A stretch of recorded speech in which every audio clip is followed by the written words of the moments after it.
Today, we are learning more about the 6 victims in Monday's tragic Christian school shooting in Nashville. There's also new information about those critical minutes when law enforcement entered the school and killed the shooter, who was a former student. We want to warn you here. Some of this video you're about to see is disturbing to some and might be difficult to watch.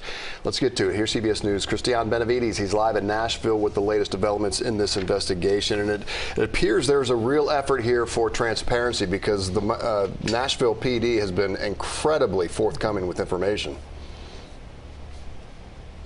That's absolutely right. Good morning, Keith and Betty. We also now know that the shooter had legally purchased 7 weapons from 5 different stores and that the assailant's parents felt that their child shouldn't have owned any weapons.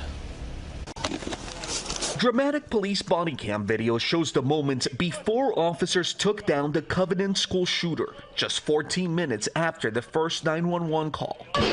Shots fired, shots fired, shots fired. Nashville's police chief says the shooter, 28-year-old Audrey Hale, had legally purchased 7 guns from 5 local stores. 3 of them were used in Monday's attack. Investigators say Hale's parents believed she had only 1 weapon and sold it. Police also say Hale was under doctor's care for an emotional disorder. Law enforcement knew nothing about the treatment she was receiving, but her parents felt that she should not own weapons. Averiana Patton knew the shooter from middle school and says Hale messaged her just before the attack, warning something bad was about to happen. When I initially received it, I responded in comfort. She alerted law enforcement, but it was too late. Among the victims were 9-year-olds Evelyn Dykehouse, William Kenny, and Hallie Scruggs, daughter of Covenant Presbyterian's lead pastor, also teacher Cynthia Peak, custodian Mike Hill, father of 7, who worked at the school for 14 years, and head of the school Catherine Coons. She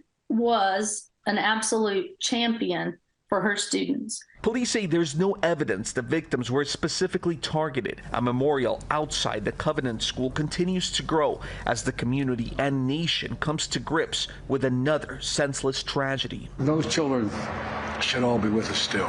President Biden told reporters planning is underway for him to meet with families of the victims.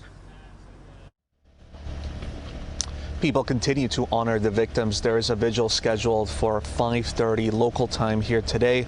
The mayor and the police chief are expected to be in attendance. Keith and Betty. All right, Cristian, thank you.